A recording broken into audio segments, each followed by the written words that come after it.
Yeah, I'm not. Yeah, no, listen. I've made us sound like we're having real human conversations God when bless we you, because weren't, yeah, and that's a feat that I do well, for this show. I Oh appreciate man. it. Since you and I rarely have actual real conversations, it's mostly one-liners and bad No, inside just jokes. garbage and bits. That's this show. That's the Hello, whole show. That's the whole welcome. tweet. That's the That's it. whole That's the send tweet. tweet. Send tweets. It's just That's it. That's the garbage, tweet. garbage and bits. I've got the looks and the charm of an old movie star. Cary Grant, if you will, so I find it bizarre that this girl should refuse to step into my car. She must be shy, she'll come around, it's just a matter of time. Aurora! Hey there, Screen Beans, and welcome to Screen Snark, a show that celebrates all of the shows that are in our eyes, on our minds, and in our hearts. I am Rachel Quirky Shank. And I am Matt, aka Stormageddon. And I said show Yeah. twice, and it felt real weird to me. Good Do you job. not usually say show No, twice? I say it's a podcast that talks about shows, because otherwise it sounds weird. Sorry, I'm Oh. in a weird intro space. I just rewrote the intro to the Infinity podcast, so it feels like I'm starting everything all over. You Oh, know, I know. I'm an avid like listener of what are you the gonna Infinity do? podcast. Yeah, it's not a part of this network, but it No, always not affects. at all. It always trickles down to this one. This is It like, does. yeah.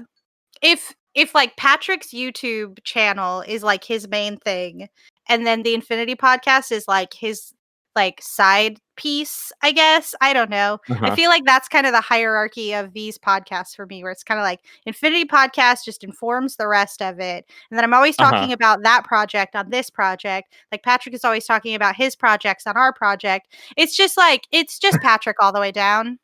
It is. I It's good just we already found had him out as a guest. it is, although we should have him again now that I know We who the hell should. he is, because I didn't back So you then. can geek out. So I can geek out. So I can but yell at him. but Anyway. this is not a podcast about Marvel movies or Patrick Willems. No, it's not. This is a podcast about a wonderfully delightful person that I have met in person once, and then the world ended, but we work at the same day job. So I would love to welcome trivia host, tarot card reader, incredible pun artist, Sarah York. Sarah, welcome to Screen Snark. I am delighted to be here. Should I give like a fact about me or how? If the spirit moves you to. Okay. I am currently quarantining on Island. I just had Taco Bell for dinner, and I am a Leo Sun Capricorn rising. Ooh. Nice. Well played. Well done. I think I'm also a Leo sun. Well, I'm definitely a Leo sun, but I think I'm also a Cap rising. How do you decide the rising? You don't decide. It's when you're born. Exactly. So Yeah. I'm October 12th. So Yeah. I would be a Libra with what rising? It depends on the time and the place you were born. So I was exactly. born in Brooklyn, and it was Born in in the Brooklyn. morning. And it was the Oh, morning. let me I see if I think. can do this really quick. Oh, we're breaking Live format. on the air. We're not. Stormageddon I love gets it. his. I'm excited about this. I can't not do a natal chart. I mean, I'm going to be honest with you guys here.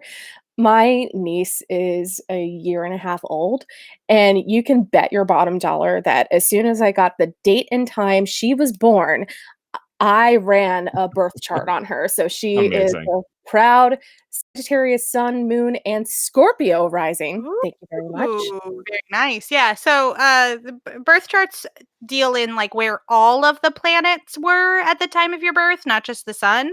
So like depending on where the moon was and where Mars was and where Venus was, you can just build like a whole like profile of a person just based on these Okay. things. Interesting. Yeah. Like, what is the year you were born again? 1983. I'm old. Don't do the math. I would never. You don't have to worry about that. And what time were you born again? I think it was early morning. Maybe not. Let's go with 9 a.m. 9 a.m. I don't really on the recall. dot? I think so. Okay. Yeah. Okay, close enough. Close All right, enough. so you were definitely a Libra sun. you are very into justice and good and bad, and just like weighing those options. Maybe a little indecisive because of that. And your moon sign is Capricorn. So when it comes to your emotions, it represents stability. And you are also a Scorpio rising. So Ooh. that's a very good sun, moon, and rising. Pretty accurate. I can't argue with those results at all. Haha. We did it on this Well done. podcast. Magic is Oh, real. Haha. oh yeah. Nailed The it. more you know. More you You're know. welcome. The more you know. The more you Doing know. movements for the video that Movement. none of our listeners Yeah. can see. So All right. Well, Matt, yes. what was the last thing you saw, Mr. AKA Stormageddon? So it's funny. I was gonna bring. I had forgotten in the last episode that the other thing I had seen recently was Frozen 2, which we talked about in text because I emergency texted you, Rachel, all of my Yes. feelings. You But had to, especially had because to. of the Kristoff song. I did the Which, Kristoff, boy, oh which was an boy. 80s music video. It was so good. Sarah, have you seen Frozen 2? I have not, but Mm. I literally just yesterday, Into the Unknown was stuck in my head, especially that bit. Literally Yeah. could Yeah. not stop singing it. It's beautiful. I An love that earworm. Aurora sings. It is. I will say Yeah. that about the second Frozen before I move on to what I'm actually talking about is that the music was way better in the second one than the first one. The first one, I think the only place it failed was the music. I thought that the big hits were good, but like the rest of it, I just didn't love. Whereas I Yeah. felt like the music in the second movie was more memorable, and the story I just thought was better in the second one. Not that the first one was bad. I just liked the adventure in the second one better. Also, a snowman dealing with existential crises. Just Yeah. I related. I related Yeah. on a big Yeah, level. I think that this one had a better like libretto for sure. Like I think it really leaned into like its pop musical sensibilities in a Yeah. way that was really appreciated. But I disagree. I think the plot, the book was a mess. Like what is there's no consistency in this one for me. Why is the fire spirit a little lizard? And why is like the earth spirit a bunch of giants? And why is the air spirit non-corporeal? I don't understand any of this internal logic. But I did enjoy it. I had a good time watching it. But I questioned good. I questioned the research. Fair enough. But that's not even what you brought, Matt. What are we gonna No, do? it is not what I brought. I can't help it. I just get so excited about all the things I'm watching. Oh, So shoot. one of the most recent things I've watched that Sarah and I completed that I thought was an interesting movie going experience, and I'll tell you why, is because of course I'll tell you why. That's the whole point of the show, is because I went into it optimistic. Halfway through the movie, I didn't really like it. And then on the end of the movie, the way it wrapped up, I came back around. So the movie is called, I think it's either Lovebirds or The Lovebirds. I think it's The Lovebirds. Oh, the Kumail Nanjiani movie? The romantic comedy. I'm forgetting. Kumail and is it Issa Rae? I believe it's Issa Rae, yes. Yeah. I'm going to double check that now. Yes, it's Issa Rae. Haha. I didn't even have to look that up. So it's a romantic comedy. It's a Netflix film. It's something made and produced by Netflix. And like, I love Kumail Nanjiani. I've been a big fan of his work before he got jacked and before everyone knew him. I listened to his podcast, The Indoor Kids, that he did with Emily V. Gordon. I liked him on, I saw him do a ton of stand up. And so like, I've been following his career for a while and I've been a fan. And so I was excited to see this movie because he hadn't done comedy I wanted to see in a while. Like he had done some stuff that looked interesting. Like Stuber with Dave Bautista was probably fine. I probably would have thought it was fun, but like I wasn't really super into that. But Lovebirds looked really good. I'm a sucker for a good romantic comedy. And so, it starts off the problem with the movie that I had in the beginning is it's an awkward comedy. So it's like it's about two people who fell in love like hard and fast and like were disgustingly grossly in love, and then like it jumps ahead to them being together for a long time and like at each other's throats and unhappy, and it's like that whole stereotype. And then they the bare bones plot is their car gets hijacked by someone they think is a cop who runs over someone on a bike multiple times, killing the guy on the bike. And then they find out this guy wasn't a cop maybe, and takes off. And so now they're here with this dead body and people find them. And so they think, like, then they go on the run. They think they're screwed, that they were accessories to this murder. What are they going to do? And the whole movie is them trying to solve why it happened, try and put the pieces together to prove their innocence. And like the hilarity that ensues as it goes. And rekindling their extinguished romance. Yeah. So what had happened before the car gets taken, like they break up. They realize that this isn't working, and so they break up. But they're still going to this friend's party to save face, and then they're going to call it. And then this happens, and so they're acting like they're broken up. And yeah, the arc of the love story is that they eventually do get back together. Well, I won't ruin the whole plot of the movie. A lot of the middle of the movie is spent with them trying to figure out what happened. First, they try to solve it themselves. They're running from the cops. They're not picking up their phones. And there's a lot of awkward kind of office-y kind of comedy moments that for the most part made me feel uncomfortable, that I didn't find really funny. But once the main plot starts to thread, and once they come towards the resolution, and surprise, surprise, they make up. I won't say what happens that leads to that. Like, it ended up threading the needle really well once you had the complete picture. But the whole middle of the movie, I'm like, this is uncomfortable, and I don't know where this is going, and I'm not really having fun, and I'm definitely not laughing out loud. But then there were tons of competent moments towards the end where it's like, oh no, this is actually very funny. I think a lot of it stems from the classic trope in like movies like this, where two very smart people are completely inept in the face of dealing with crime or being in trouble, like making very broad, stupid mistakes, even though they are set up to incredibly intelligent people. And that drove me nuts, because there were a lot of moments where Kumail would react a certain way, or Issa would react a certain way, and I'd go, no one would react that way in this moment. Now that's part of the comedy, right? Is like, it's supposed to be wild. But that said, I think it's worth watching, because I think the complete work is actually entertaining. And I love Issa Rae, and I already really love Kumail. So like, I think it's worth it if you like those two actors. And like, the supporting cast is really good. I think that it's worth watching, and the fact that it's on Netflix, and if you already have a Netflix, you're not paying anything extra for it, I think it's worth giving a watch. It's not my favorite romantic comedy on Netflix. That's still the Ali Wong one that I'm blanking on. It'll Always Be My Maybe. Always Be My Maybe, yeah. It will always be my favorite recent romantic comedy, but this one I think accomplishes it well once you've seen the whole movie. I'd say stick it out. It's not super long. But yeah, so that's one of the most recent movies I've watched. I love overall, I'd say it was entertaining, but I don't know that I would ever need to watch it again. Did you see the romantic dramedy that Kumail did? That's all about how he met his wife Emily. Yes, absolutely. Cool. I was that's wondering. better. That's an incredible piece. I can't remember what it's called. It's called The Big Sick. The Big Sick. Yes, thank you, Sarah. The Big Sick. I loved that film. It was great. So well done. And I just really think that it was comedy that really I'm trying to think of the phrase, or just like, it was perfect the way it was. Like, there wasn't a thing that I would change about it.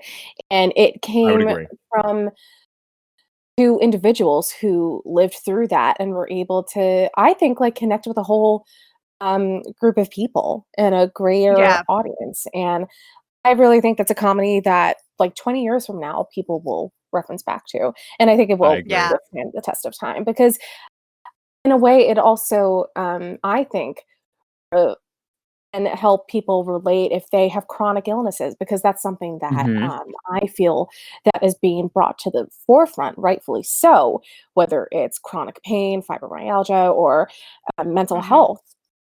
And I think it's a super important piece of movie making. For sure. It also has that aesthetic that I think we've kind of lost in recent memory, that sort of like artsy, small, very like local story, it reminded me a lot of like like Juno or Yeah. Punch Drunk Love that are like these very like artful, intimate, like personal stories Mhm. that like bring you joy and also like bring you like some pain that Yeah. like is important and like is very human. I think that there's just a lot of like humanity that we miss in Mhm. modern cinema as it has been up to the end of the world. Mhm. Yeah. I Where mean, it's all kind of like big action figures punch each other. Oh, I jeez. would I would Uh, to- I would totally agree. I mean, I love The Big Sick. I wanted to watch it because, like I said, I had followed Kumail for a while, and Emily also because she was involved in Nerdist and G4 and that stuff for a mhm. while, and so like I'd been a fan of hers for a while. And so jumping into that, knowing it was a personal story, also the casting was phenomenal in that. Like, it's probably my favorite Yeah. thing Ray Romano has ever done. He was so good in Yes. that, Oh and my I'm a god. fan of his anyway. But like, but that said, I think if you really liked that movie, and that's not the point of this show is to pitch other N- movies, but I think Rachel, if you yeah. haven't seen Moonlight yet, which is not a comedy, but I need to see Moonlight. Moonlight was phenomenal, and Rachel, it's you not a need to see comedy, it. but I know, guys, I know. it's one of those stories that like talk about human stories. Like that one made me cry many times, and it was one of the most beautiful stories I'd seen on film in a while. Yeah. So I highly recommend that. Yeah, I fell under the unfortunate trap of not having seen Moonlight before it became sort of like that weird Oscar thing, and then Uh-huh. everybody talked about it, and it kind of like I need more distance from it because it is so mired in that Yeah. La La Land, Oscar so white kind of Yeah. discussion that I'm just like, Mhm. I want to be able to approach it as someone who is not going to constantly like link that bit of pop culture to it. Sure. So Uh, uh, I'm waiting for when I can respect the piece Mhm. sure. as much as it deserves. Yeah, totally. I mean, that makes sense. Fair. I mean, unlike whatever the one that Viggo Mortensen did, like this one actually deserved all the praise it got. So Yeah, I'm not surprised. Green Book. Green Book, which was like that was anyway. Ugh. But all that said, though, Anyway, we did it. We went on talked it. about We went on a journey. detour. I love it. But all that said, going back to the Lovebirds, I think that as far as romantic comedies go, it's not the worst. I think it's average, but I think it did some unique stuff, and I think Mhm. ultimately, even though I didn't enjoy being uncomfortable in the center, the way it wraps up makes it worth it. And so that alone would be my like pitch for why you would still want to watch it. Also, if you like Kumail, it's still Kumail being Kumail. Like Yeah. he's delightful in everything. So I'd watch Camille Butter Toast. I'm not gonna lie about it.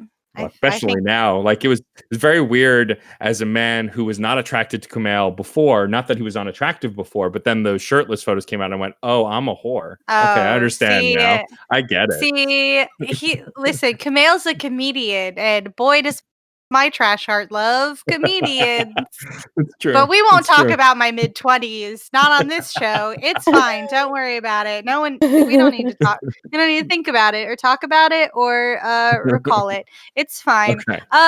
So Matt, Yes. if you had to sum up the Lovebirds in merely 3 words, and they cannot be Mhm. the or Lovebirds, how would you describe this film? That's a good question. I know, it's the same question we ask every episode. I know, but saying it's a good question is a classic stalling technique. It's Don't true. harsh It's my a great mellow. question. I'm not gonna harsh your mellow. I mean, I am, Um, but only because I you are, of care. course you are. Yeah, that's true. You carefully harsh my mellow or something. Yeah. If I'm not Um, picking on you, then I have to pick on Case, but we haven't gotten to that point yet. we haven't gotten to that point yet. I would say hectic, goofy romance. Hectic, goofy romance. I like it. And There you go. I think that can be punctuated by consecutive periods. Sure, why Case, not? you can do it. Sure. I Yes, give you my yes. permission this time, Case. I've just decided that since you will constantly defy my will, I'll just pretend that I accept it. So yes, so that's Case. what I'm bringing this week. I love it. Rachel, what is the most recent thing you have watched? Okay, so I'm going to talk about again. I'm going to do Here the it thing where I'm comes. going to There's a give story. some Always. honorable mentions. Only because I think that I would love to give a ringing endorsement for something, and Sure. also a complete avoid this at all costs for another thing.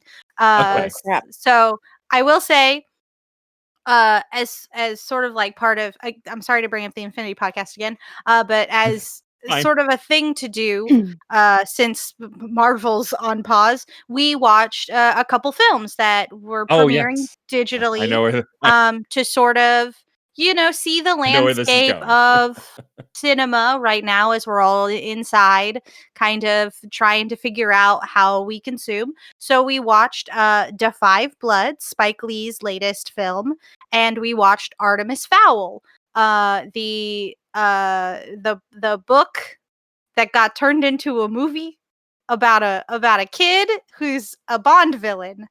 That's what the book's about. But I will say, Da Five Bloods is completely and utterly craft. Just like, what an incredible film! Like, start to finish, I felt Mhm. that Lee was giving a great, like, counterpoint to Rambo and like hypermasculine war movies, and like a counterpoint to Apocalypse Now through like the Black experience, and also like a really beautiful education in the history of being Black in war and being Black in America in a way that I felt educated. I didn't feel talked down to, like in the way that like Spike Lee understands his audience in this incredible Mhm. piece, and it was phenomenally acted, incredibly shot. I haven't freaked out so hard at a movie since like the first time I watched Parasite. Like, it has levels of just like anxiety Wow. that Oh is like man. Parasite level. Like, I just had to get up and like walk away because I was like, I can't believe this. I can't. Like, it's so good. It's Okay. so brilliant. It's dark, but it's fun. It's tragic, but there's like a kind of hope Mhm. in it. You have to watch it. You absolutely have to watch Da Five Bloods. I ca- Okay. I'm so glad that I viewed it, because I feel like I have come out of it a more cognizant and more understanding person, but also like a really like Okay. shell-shocked person, because I'm not kidding. Like, it is so horrifying in moments. Okay. They're just in the Vietnam jungle and I'm losing my shit. But that's Yeah. not what I brought. But Artemis Fowl is garbage. Don't watch it. And that's all I'll say about that. It's really bad. Okay. If you liked the books, Hadn't been planning on it, but you won't like this movie. If you like movies, you won't like this movie. If you like Kenneth Branagh as a director, I don't think you'll like this movie. But if you like Dame Judi Dench, you will enjoy when she says "top of the morning," and that's all you will like about this movie. Don't watch Artemis okay. Fowl; it's not good. If Maddie of Dole Whip and Dreams listens to this, it's not good. It's not a good movie. I'm sorry. We'll talk about it on Noted. another show. It's fine. It's No very worries. it's a slog. It's a slog. Okay. What? But the What thing that did you bring us, what I Rachel? truly brought, I just really felt it was important to warn I everyone understand. about I Artemis Yeah. Fowl, appreciate it. because it is very bad. Doing the It Lord's work. is it is Thank you, it is Rachel. very, very soulless. No. Josh Gad eats dirt and it blasts out his ass. It's Get out of here. It's Oh, a terrible movie. oh So God. what I did bring though is something that I really love. I have revisited all of all of Lavatar. Avatar. Ugh, I have no idea where this is in time. I can't make a note of it. Oh, So good. that's just there. I won't edit it out. Don't worry about it. It's there I watched forever. all of Lavatory, the last poop bender. It's fine. Brr. No, I watched all of the animated Nickelodeon classic Avatar: The Last Airbender, and it I will always revisit this show. Mhm. When it first came to Netflix, I watched it, Mhm. and then it was gone from Netflix, and I was sad. I watched all of Korra, and then now that it's back on Netflix, I did rewatch it. My only sorrow is that they didn't release the remastered edition that has it in Yep. more widescreen. Yep. The television aspect ratio is not great Yeah. for larger TVs, but most of the time I forgot that that was a problem because this show is so good. It's Even unbelievable. the weird filler episodes, like the wide gap where they just cross Uh-huh. the Grand Canyon, and that one's weird. But I don't hate it. I think it's a really cute way to see Sokka and Katara's sibling relationship explained in a different way. Like she's she's very fastidious and very cautious, and Sokka's kind of a hot mess at this point, and it's really nice to see that. And it's kind of this conversation that I think always can be had about television shows, about like Mhm. what is considered filler and what isn't. And I don't think any of the episodes of Avatar: The Last Airbender are filler in any way, because all of them sort of contain a little nugget, a little glimpse into these characters, into Yeah. the world, you know. And I just love it. Like every second of that show is a joy to me. I remember when I first watched Avatar, I remember tuning in when it was on Nickelodeon and I had already watched some anime, like I had watched Dragon Ball Z by that point and Mhm. Sailor Moon and like Oh, some of the old yeah. 80s stuff. And so like Nice. I had a surface level awareness of anime. And like I think I had watched Cowboy Bebop and Trigun and some of that stuff, Mhm. which I love. But Yeah. so the big thing about Avatar was like it was touted as like the first like kind of Western anime. Like it was a style that Yes. was following in the footsteps of Japanese anime. And so I was like, all right, I'll check it out. And I remember just being like thinking the animation looked a little odd and wasn't really wrapped up in it immediately. But the way the characters are designed and created, and I'm rediscovering this because I'm watching it with my spouse who has never seen it, and I haven't seen it in a while, probably since it Wait, was wait, on wait, wait, wait, TV. wait, wait. Before we talk any more She's not about in the this, room. She's not okay, in the room. good, because I would be so sad to spoil Avatar after we No, spoil no. Steven I Universe. know she's actually watching that one, so it's not a Okay. Steven Universe situation. Oh, I think it's worth to mention that I also have not watched Avatar yet. Okay, Okay, so then we cool. won't spoil. No We'll spoilers. not spoiler. It's okay. But Thank you. Sorry. Most of our listener who listens to this probably has seen it, so yeah, don't that's worry. true.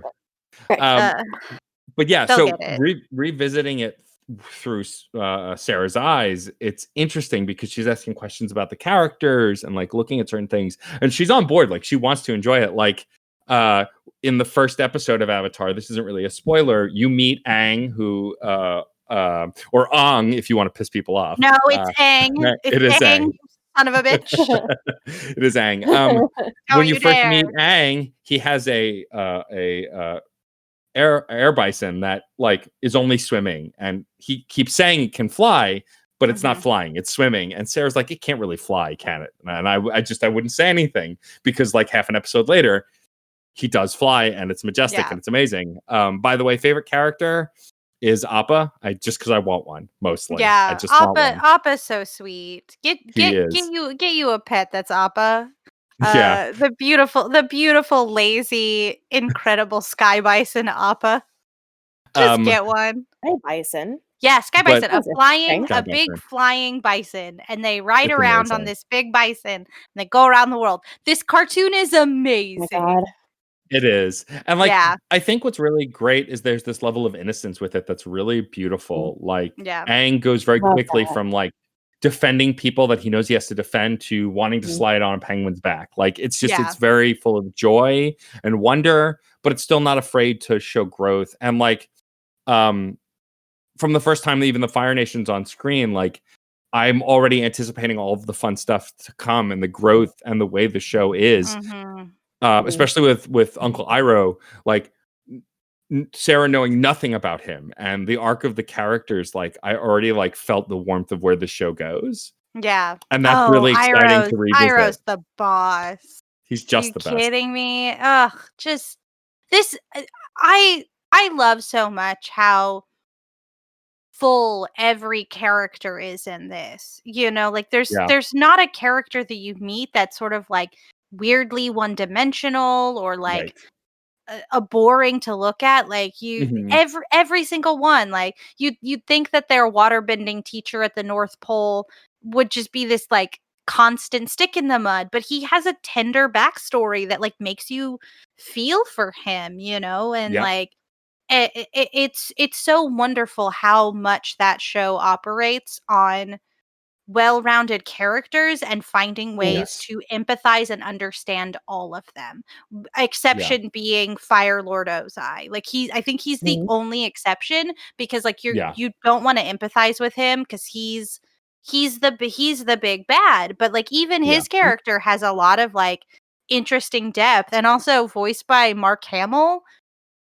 Chef's kiss on Amazing. that. Oh, Yeah. So what like a great performance by Mark Sure. Hamill.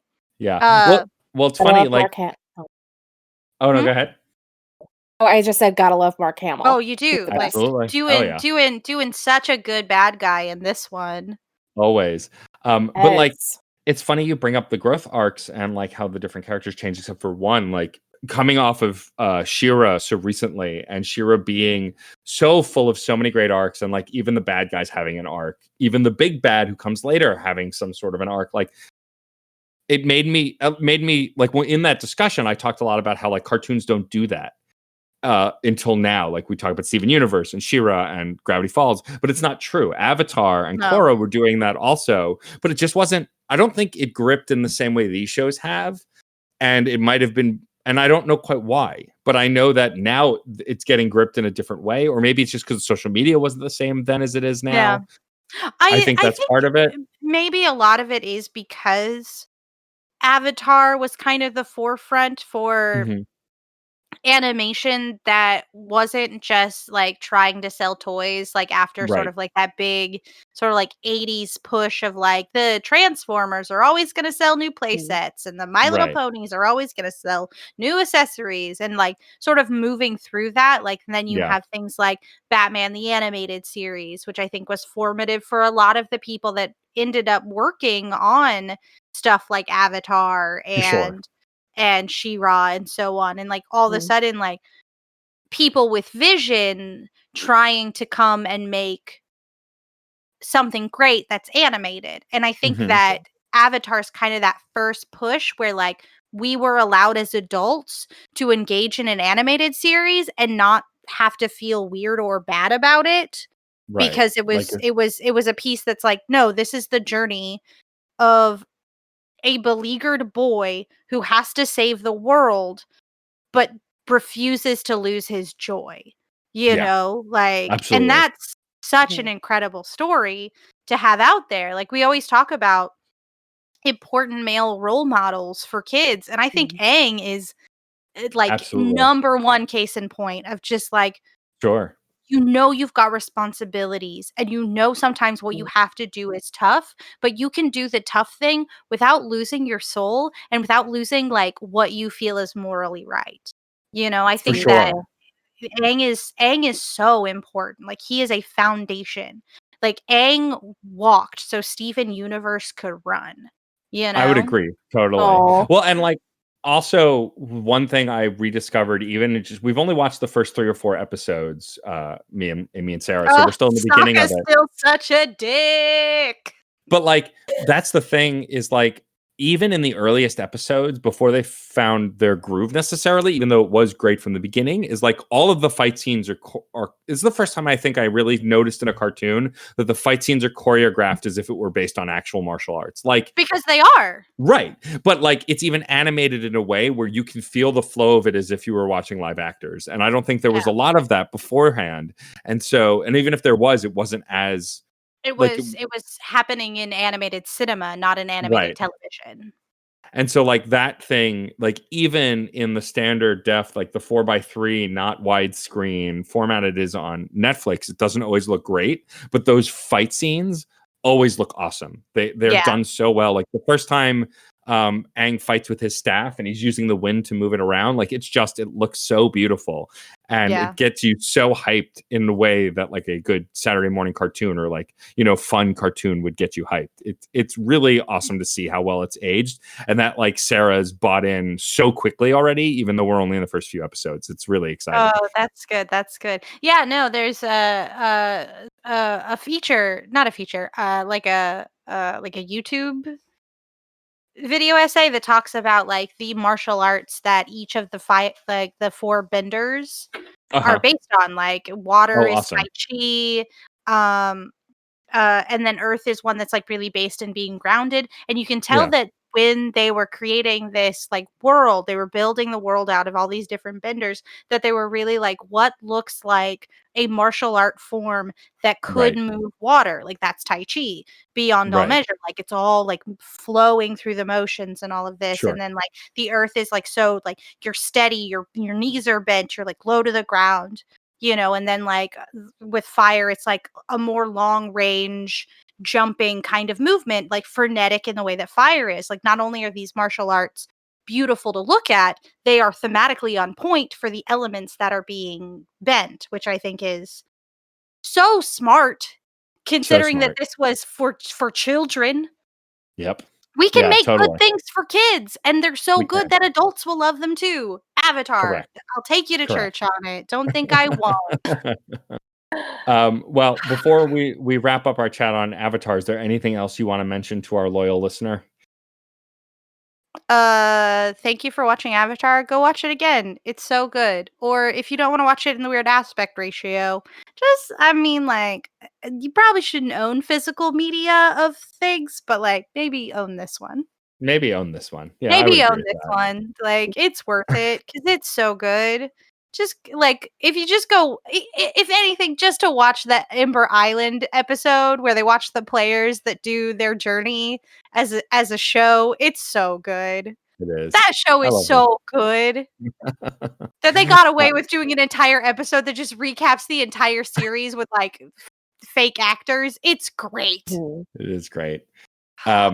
All righty, Rachel. Well, if you had to sum up Avatar The Last Airbender without using Avatar The Last Air or Bender, I guess Airbender is one word, any of those words, how would you sum up the show in just 3 words? Oh, I've already done it. I don't even have to stall. It's best Star Wars. Oh, yeah, because Star Wars is 2 words. Best Star Wars. Case won't be able to punctuate that because Star Wars has to flow. So it has to be best period Star Wars. Star Wars. Yeah, it's the best Star Wars I've ever seen. I agree. Out of all of the Star Wars, it's got Mark Hamill, so it's a Star Wars. It's a Star Wars. It's the best one. But no, yeah, that's if you love plucky heroes doing adventures to fight the like great evil, and they find better ways to solve the problems that the generations before them have set in motion, which is a Star Wars. It is a Star Wars. Young hero, call to adventure, world in the balance, ultimate fights of good v evil, magical, sounds like a Star Wars to me. Magical, like mystery, like physics. Like you got bending in Avatar, you got the Force in Star Wars. Like come on, practically the same thing. They're the same thing, but Avatar's better. Avatar is the best Star Wars I've ever watched. Okay. I do have a question, though. In Avatar, we have a Jar Jar Binks. No, thank God. No, because Avatar is good like Star Wars. It's a good Star Wars that it's a isn't good Star racist. Wars. Yeah. No, we don't have any like weird caricatures that are deeply offensive. The Trade Federation is horrible. I can't believe I actually enjoyed that at some point in my life. Watto, yeah. Taste you, yay. Bad news, bears. Anyway, all right. Well, now we've waited long enough. But Sarah York, our guest, what is the most recent thing you've watched that you've brought to discuss on the show? Oh, yes. So I am going to go on a completely different tangent. I'm so glad. Sure. guess that's a good thing. We love tangents. What is this show? It's all garbage and It's bits. all garbage. It's not garbage. You guys are. Thank you. The bits. The bits. The bits. The bits. All right. So, one thing that people will know about me as soon as they get to know me is one of my favorite genres of film, it's horror. I love Okay, a good cool. scary movie. Awesome. Okay. All right. I like sometimes like me and my partner will watch them. I believe like the first movie that we ever saw together as a couple was a horror movie. Um, and just like when I was a teenager and in high school with my girlfriends, we would go get Chipotle, go to someone's house, and watch a scary movie. That was like some of like the best memories that I had as a high schooler because let's be real, high school sucks. Your friends don't suck. So there was this movie that I saw 6 months ago, and it blew me away because of the acting, the messaging, the writing, and specifically the performance from the lead actress. And it's also another strong piece. It's the director's second film, and his first film just knocked it out of the park. So Hold on. the film that I most recently watched was Midsommar. I knew it. I Ari knew Aster. it. You were building it up. I was like, we're gonna talk Midsommar now. Holy shit. Yes, we are going to talk Midsommar now because let's be honest. This movie, just like Hereditary, which is Ari Aster's directorial debut, both of those movies are rough. Yeah. They are rough. And it's funny because with Midsommar, I thought it was a very good film. Very good. If Florence Pugh should have been nominated for an Oscar for Best Actress because her portrayal of grief was just something that I have nearly never seen before in a film. But it didn't strike me at first as much as Hereditary did. I remember seeing Hereditary the summer it came out. It was a hot day in June, and I went to see it by myself because, not gonna lie, sometimes you like to go to the movies by yourself. Yeah. It's like sit there with your thoughts. Yeah, totally. And it's something I love doing. But I went in to see the film knowing a general statement of what to expect. And it's like sitting there by myself, watching it, not having anyone to just discuss it with after, but just like I had to sit alone with my feelings. There's something about that film that sticks with you. I cannot shake off that film for weeks. With Midsommar, I just suddenly like how you like see a movie or like see a piece of film or TV and you don't think much about it then, but then a couple of weeks after or even months after, you just start thinking about it again. That's how I felt about Midsommar. And now that I watched it again, I just think it's a landmark in just establishing like relationships and how sometimes relationships just fall apart.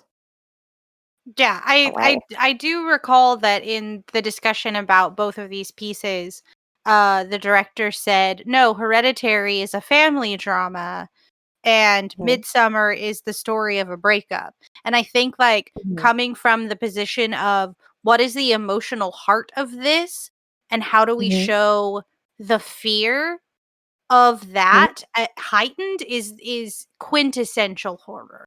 Like horror has always been barring exceptions of like the torture porn trend of like the late 90s early 2000s where horror has always been turning our internal fears into analogy.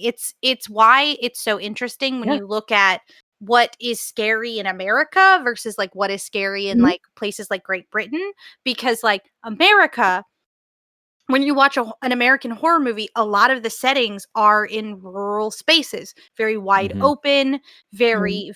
very isolated. That like the Witch, this entire like isolated area, because like America has a history of sort of like taming this wilderness for better or for worse, mostly for worse. Mhm. Colonialism, Right. not a great look, guys.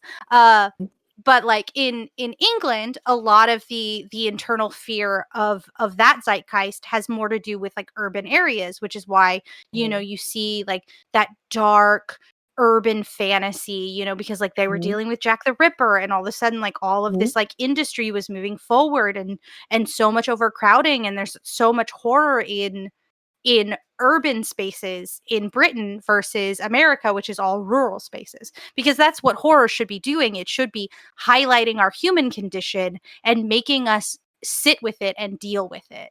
Mhm. Also, we don't really watch a lot of Exactly. horror movies here, but I think a lot about horror movies.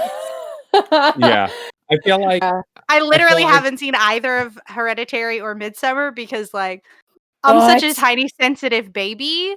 It's Oh, hard no. for me to like horror movie, but I so, deeply appreciate horror. so it's funny. Oh, I haven't seen Midsummer yet, but I know folks who have, and I do want to see it at some point. I've found a new It's love of horror wacky. again because I didn't like horror movies for a long time. I liked them in the 80s a little bit. And then, like, again, mhm. like Rachel, I'm a tiny sensitive baby, but like Tiny also baby. like the torture porn stuff, I couldn't like, and I hated Saw and like all that stuff like Yeah. Yeah. turned me off to horror movies. Mhm. And so then, but then once Jordan Peele started making horror movies, and so I watched Get Mhm. Out and I watched what the hell Oh was my the other god. one? Um, Yes. Us. Us. Like both of those movies floored me in a way I did not think was possible. And so Yeah. now I'm curious about horror movies again Mhm. because when they're done right, they are I wouldn't say fun to watch. They are Mhm. entertaining to watch. And so I'm Absolutely. curious about Midsummer. And I didn't realize it was the same person who had done uh, um, Yep. Hereditary. Hereditary. And so that makes me more curious because I remember also Hereditary getting rave reviews as well. Oh, literally one of the best horror films I've ever seen. In my top 5, hands down. Granted, I've only watched that Hereditary once. Mm. Mhm. The fact that, like, it just has stayed with me in a way since I've seen it, I think it speaks volumes. Almost in a way that just, like, Get Out made me appreciate horror films as well, or made my appreciation of horror films grow even more. There was something I was going to say about, Midsommar. Oh, but I think something that makes Midsommar so genius, it's that, Mhm. like, what makes it so scary in a way is just, like, depicting really, really intimate, like, things people talk about, like, in a relationship or, like, a boyfriend or girlfriend who've been together for nearly 3, 4 years and how that's Mhm. fallen apart, or how, like, people sometimes just stay together to stay together. Yeah. Right. I think it's so well done, and Florence Pugh, that girl deserved better. Well, yeah, and she's also a name I'm hearing everywhere now because I Oh, believe she she's was in Little amazing. Women as well, right? Yeah, Which I Oh she also yeah. absolutely haven't was. seen, She So crushed and it. good. I need to see that too, especially after You watching haven't Patrick's seen video. Yes.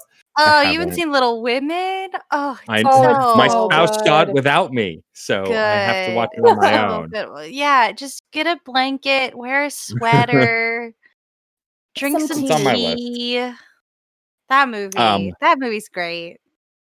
Some I'm tea, well, sad paint when a our guest who picture. was here who watched it, like I hadn't seen it yet because I oh, really would have Rebecca, loved to yeah. go back. Yeah, I would love to go back in time and just be like, let's nerd out about this because it's such a good movie.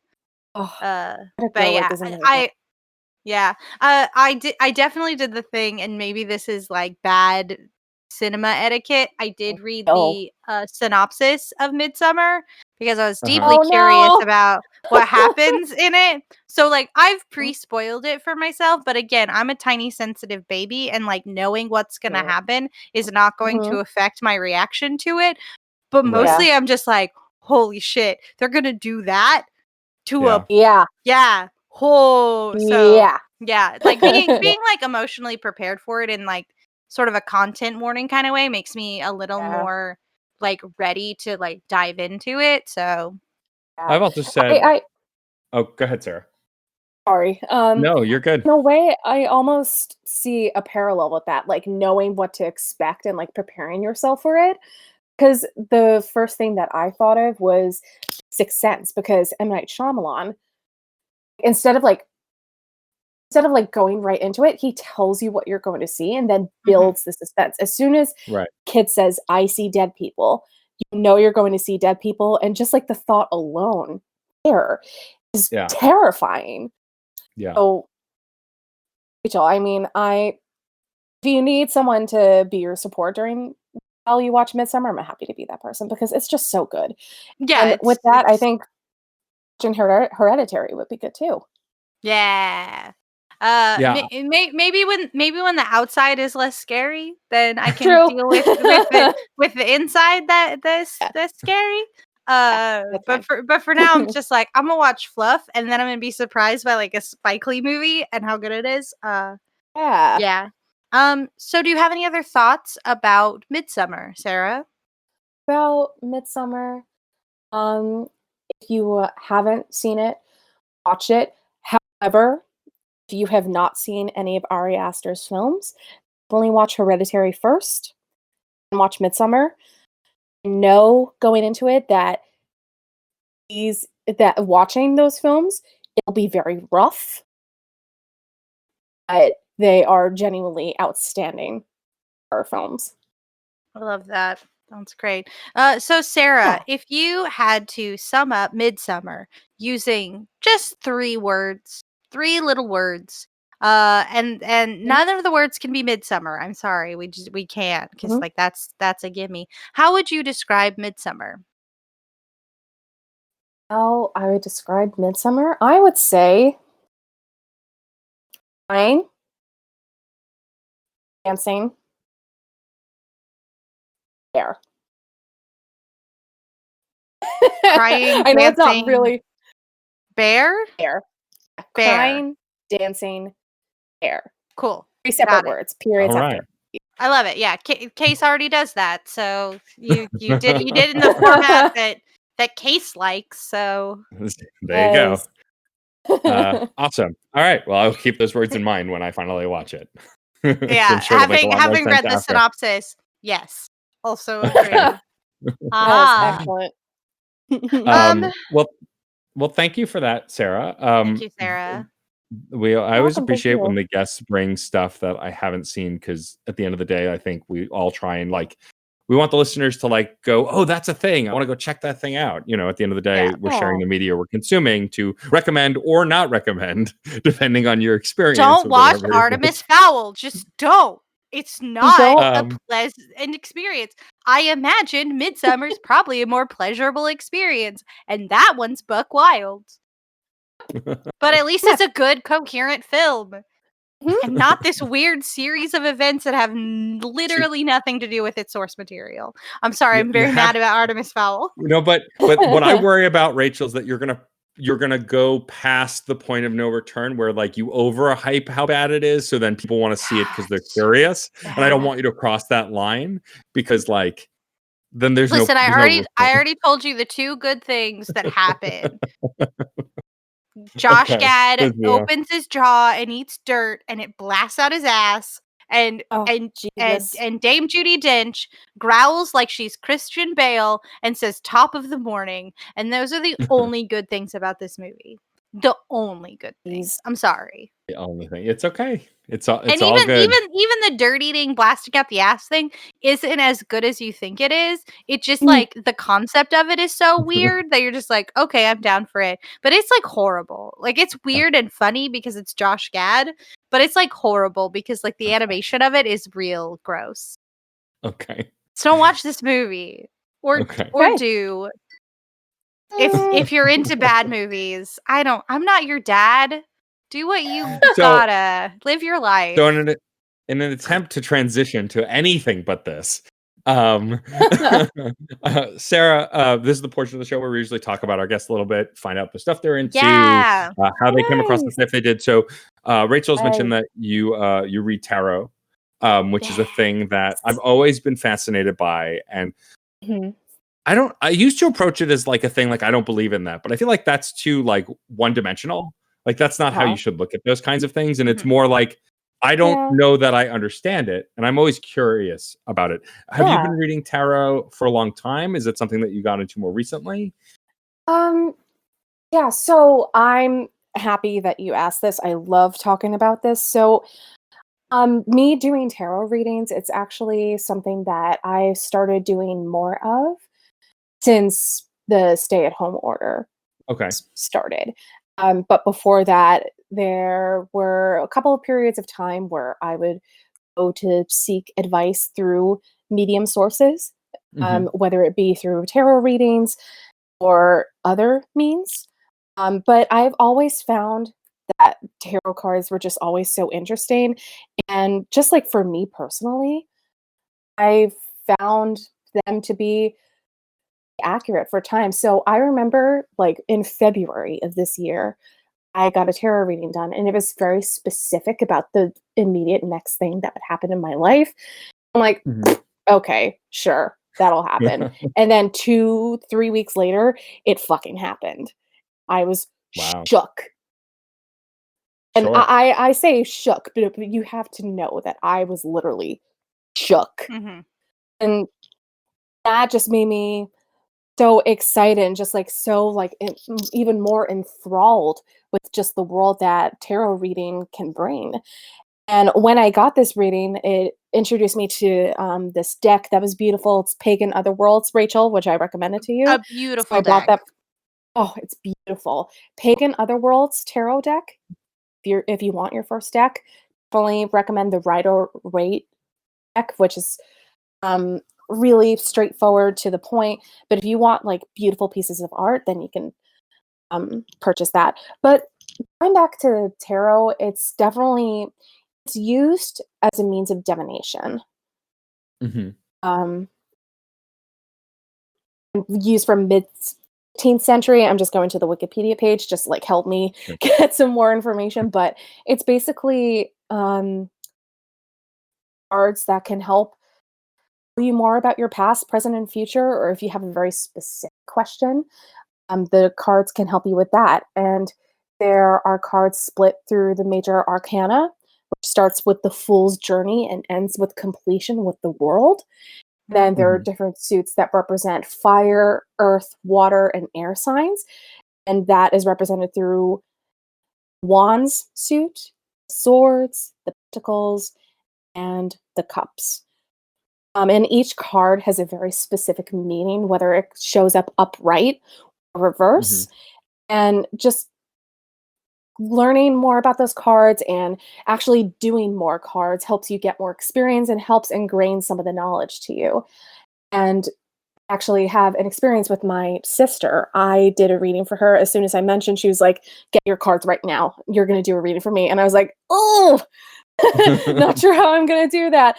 But then she asked a very specific question, drew 3 cards for Hmm. her, and I had to go through my phone to look up different meanings, like exact meanings, but she said that like those cards like really rang true for her and that Mhm. the Hmm. reading was like terrifyingly accurate. And so ever since then I've just been like, "Hey, maybe I can just like expand my knowledge, maybe offer some insight to people, maybe help people heal a little bit." Sure.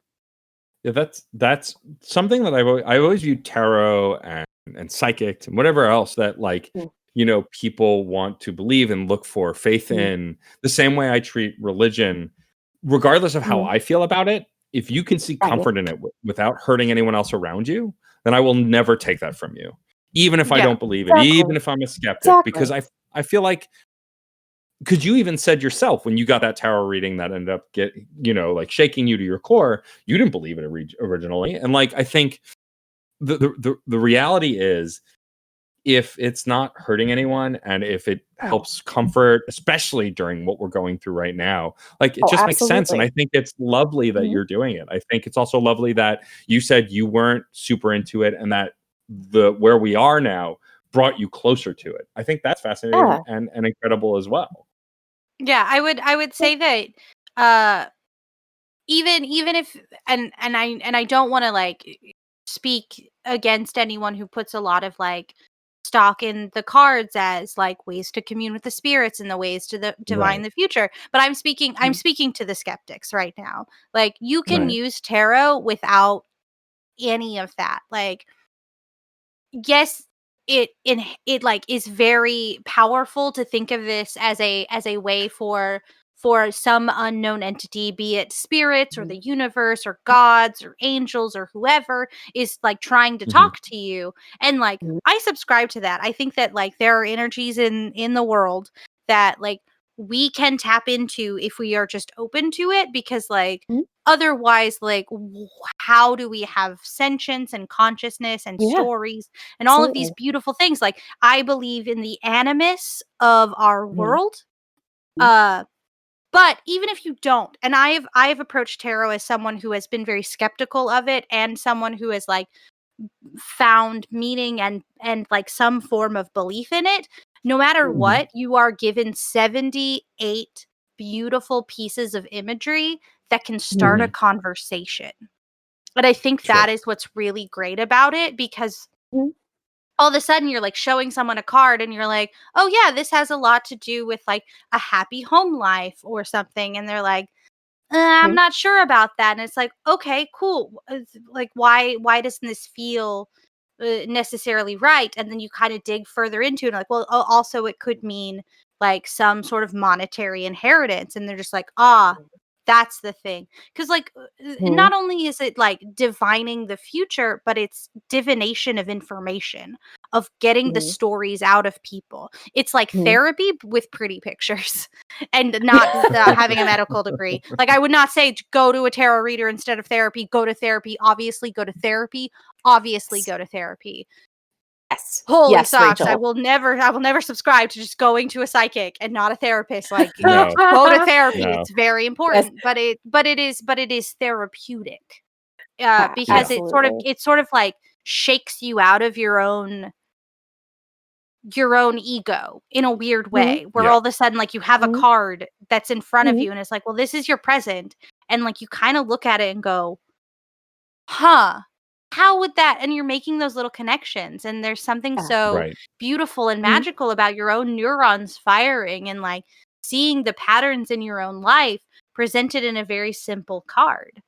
Yeah. uh but yeah, Like, not to so like, to not to get, like, too personal, but, I did a reading for myself before, and it was kinda like a, eh, I don't know, just, like, overall, I was really looking forward to this, and I got a new deck, and so, you know what? I'm just gonna do a reading for myself, and for the present, I drew the 7 of Wands, and the ooh, 7 of Wands, when you go to the simple Rider-Waite tarot deck, it shows a person with a club about to battle, like, 6 other people bearing wands.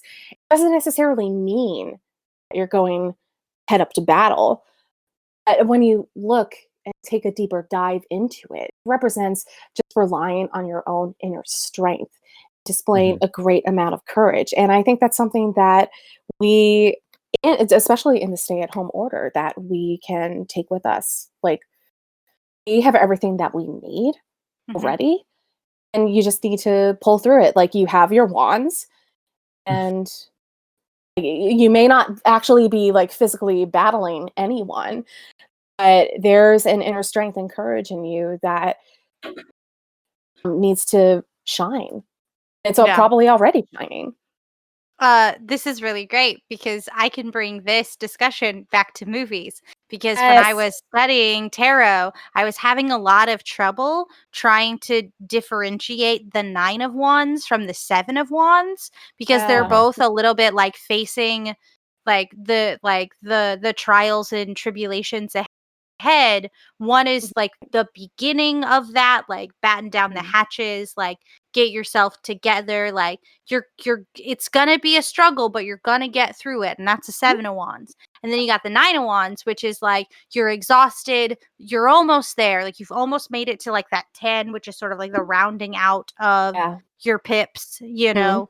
uh Right. the whole deal. And Mhm. for me, in order to like really lock this in, I was like, oh, so like the Battle of Helm's Deep. Yeah. There you go. Oh, Because the Seven of Wands is the Urukai are approaching the gates.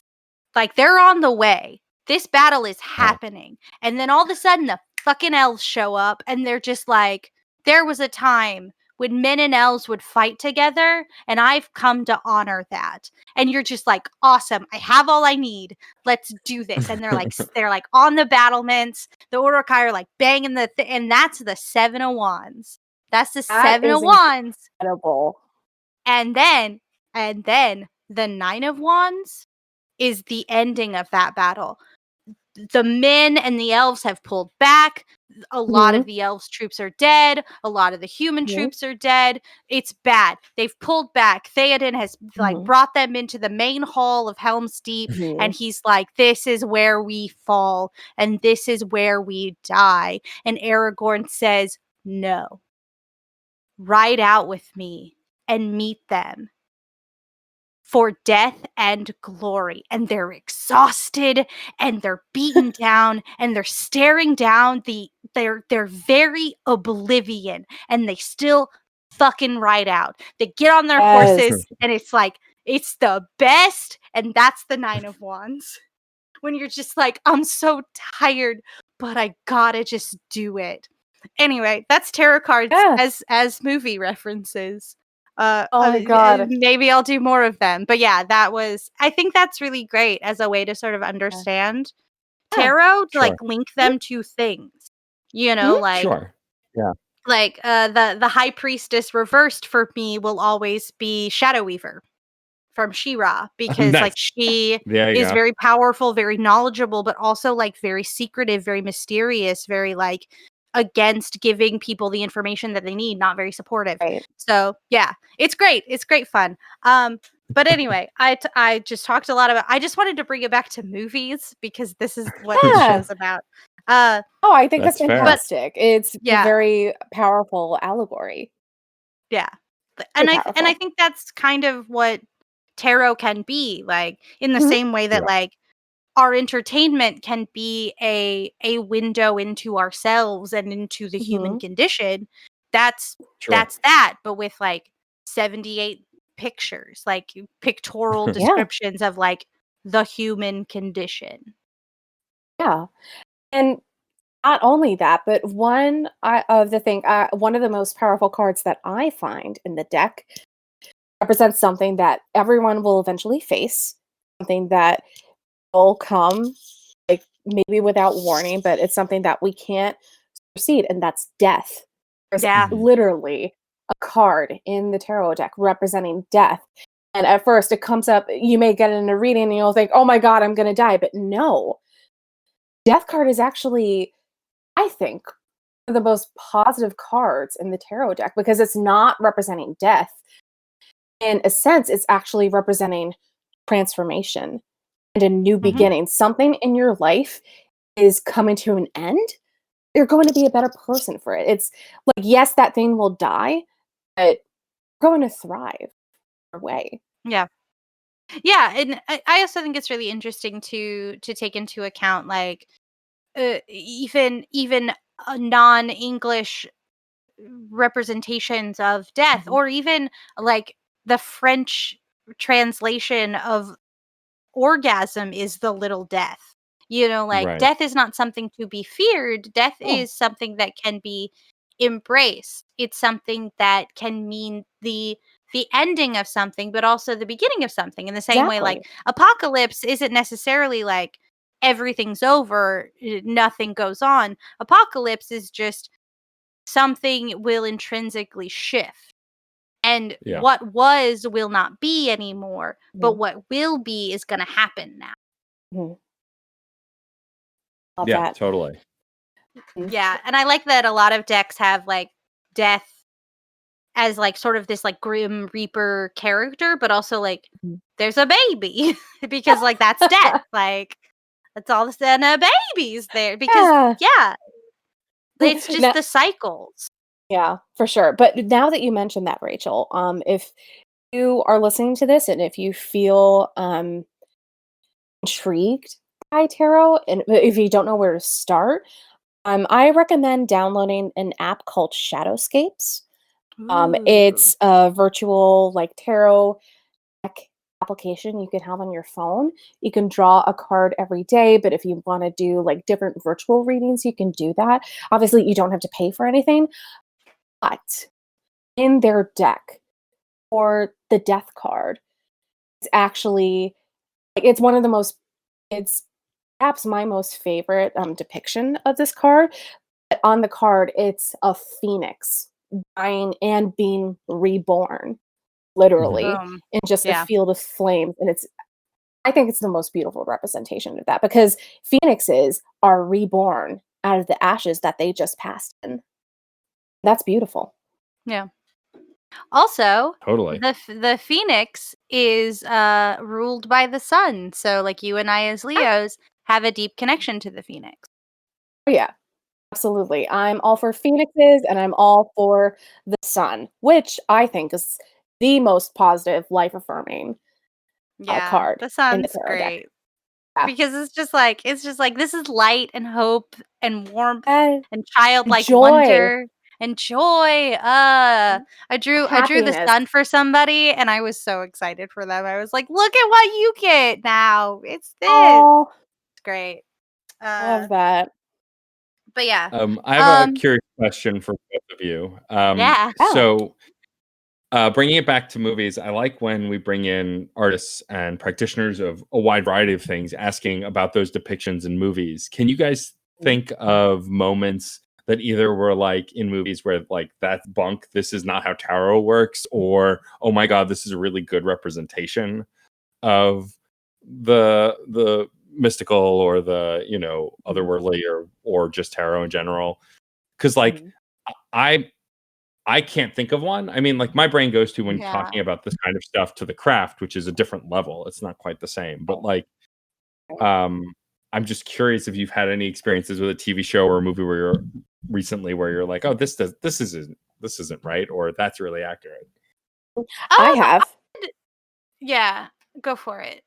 So, the first memory that I have where I ever saw a tarot card in film was this movie called Now and Then that was released in 1995. Yes. Yes, Yes. Now and Then, Now and Then. Best soundtrack ever. But going back to that film, it's about 4 teenage girls growing up in the 70s, and it's one pivotal summer where they not only have their relationships grow stronger, but they're trying to find out about this death that happened. They go and do seances in the graveyard and they're intrigued by this grave. And the only name on the grave is Dear Johnny. And they go to see a medium. And when they're at that medium's residence, they do a tarot reading. And Gabby Hoffman, her character says, want to find out how Dear Johnny died. And right as she asks that, the medium pulls out the Ten of Swords. If you don't know the Ten of Swords, it's basically the most feared card in the tarot deck. It's bad It's a news. it's literally the definition of bad news bears because it literally shows a man on a beach with 10 swords in his back. It's It's all basically the stuck in card. him. Yeah, it's basically the card that represents betrayal, destruction, devastation, and for Johnny, not to if alert, but he died. He did die a horrible death. And the Ten of Swords, I thought, was a good representation of that. Yeah, There you have my that's a first introduction to tarot that's a film. tough one. I feel for me, I did watch that movie, but I think for me the tarot didn't really read to me as a thing because I like watched it when I was like we so I think a lot of the depictions of tarot have always been depictions of something that is very dark, very Mhm. forbidden, very much like fuck around and find out. Like you play with tarot, you'll be possessed by a demon, which is like that's not how that works. Demons don't care about you. Like they don't. Like they only care about you if you bother them, and then you got to be chill with them and hang out and just be like, I'm gonna give you things, help me out, and they can be like, nah, I'm not gonna. So like demons aren't just like waiting for us to fuck around with tarot cards. They got better things to do. Obviously. Yeah, Be a like poltergeist. how dare you think you're so important that demons are just like, what's up? I'll follow you around. It's like, no, just you gotta talk to them or whatever. But yeah, so like it's so strange to me to think of tarot in Western culture because to me it feels so hyper vilified for a weird reason. When like at the barest bones of it, it's like, here are some lovely pictures that come to you at random. You look at the meaning and go, how does that feel in my life? Does that feel necessary or like relevant, Right. or is there something that I could be looking for? Because it's just a way to like get your brain thinking differently. So like don't worry, like obviously don't fuck with demons if you don't know. Like don't do that. That's not ideal. Like just leave, like if you don't understand demons, just leave them alone. Like don't get into that. They all sound like party dudes, but not the kind of party you want to go to. Except for Azazel. Azazel sounds really cool because Azazel gave us like hair dye and like forbidden knowledge, which is really cool. But like don't fuck with demons. So yeah, that's kind of where that's kind of. Huh? Buy Ouija boards. I mean, like if you want to buy a Ouija board, just like I won't. I don't feel like, because honestly, like I don't have the fortifications yet in like my practice to like deal with that. Like, cause like if you bring a Ouija board into the equation, like you don't know who's gonna answer that call. Like you don't know. Like don't make a call you don't want an answer to.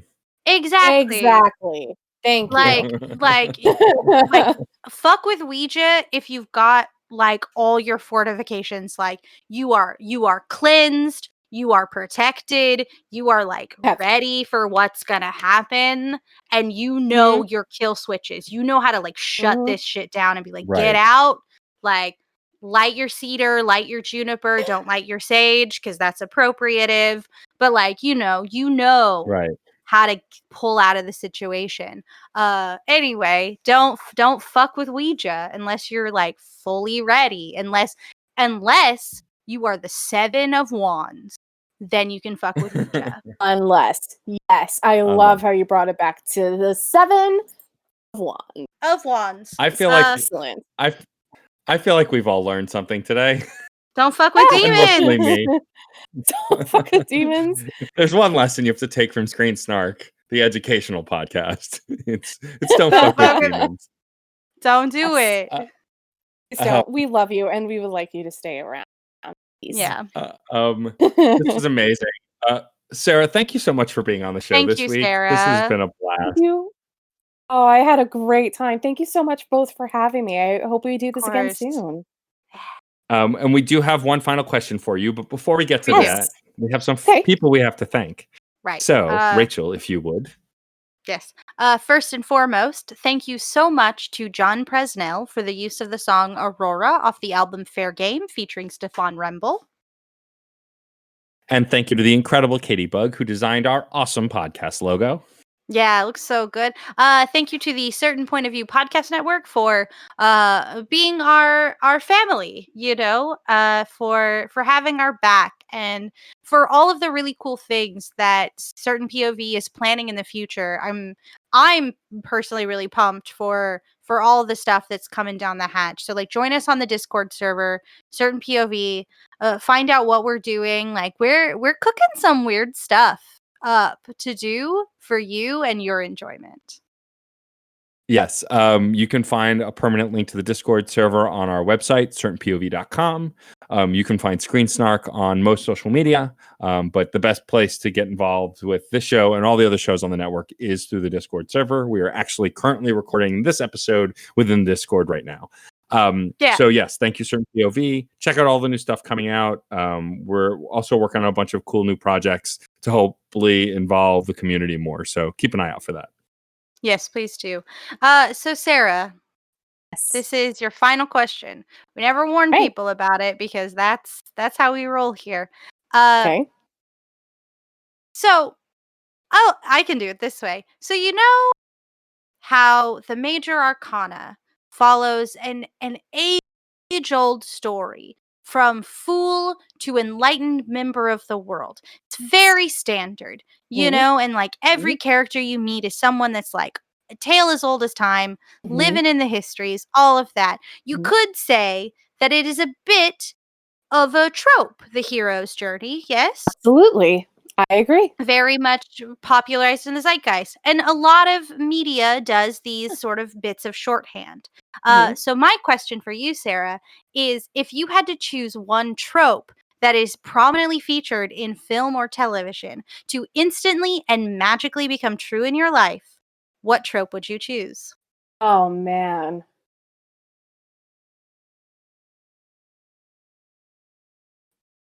Honestly, like the first thing that popped into my mind was Gandalf. So if I had a trope in my life, it would be a wise old man, Just or like pop it. or a wise old woman to just like offer insight. Oh, so you, yeah, show up. you Exactly. want the magician or the high priestess. Yes, the magician and high priestess. Yeah. Yes, Someone yes. just like who shows up in the nick of time, like saves your bacon, knows some Mhm. shit, wants to like smoke out with you. I love this. Yeah, Yes. yeah. My That's very own awesome. personal hero Super font. on brand. Yeah. My own There you Gandalf. go. Right. Gandalf is a badass. Your own personal Gandalf. Now I just have the sexy sax man song with the Gandalf bobbing his head stuck in my brain. Yeah. Because that my brain always goes back to that. All right, well, awesome. Someone to Thank you smoke again so pipe much, Sarah weed. York. He's there when you need. I'm sorry, I had to do the whole thing. No worries. It's Thank you fine. both so much for having me. I had a Thank you, blast. Sarah. Thank you. Thank you Thank you. guys. Sarah. Oh, before Uh, you go, Sarah, do you have anything to plug? Any social media that you want to share, or anything that you? This is the time for you to make a call to action to our listener. Oh yes. One thing that I believe is something that is true for every single person: be kinder than you feel. Be kinder than you feel. And also my Instagram Aw. hashtag is SawaliZ, and I will spell that out for you. It's SAWAHLIZ. That's where I'm at on Instagram. Follow me. Would love to chat, answer any tarot Yeah. questions, or just talk about Midsommar with you.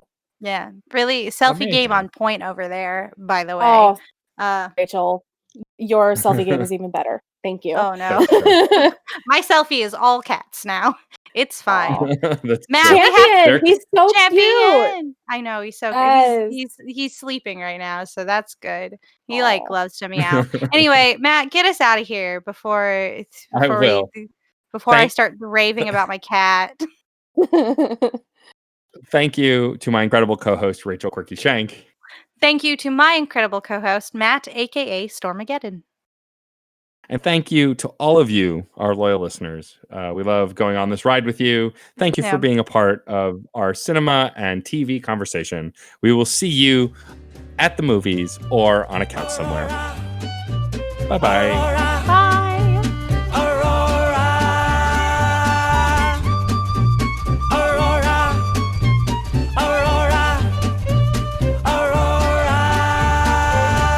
Metal to magnet, she will be mine. Aurora. Hello, my name is Hans Martin Jr., your real movie critic.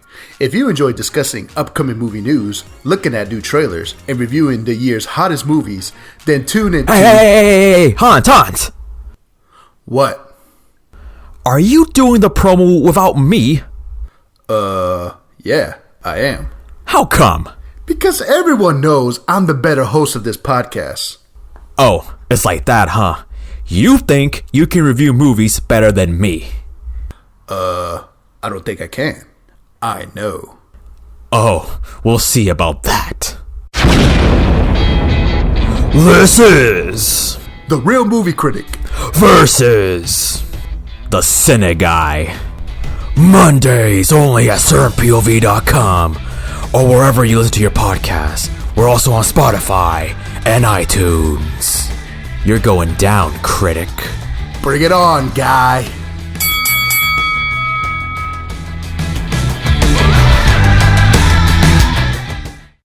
CPOV. CertainPOV.com.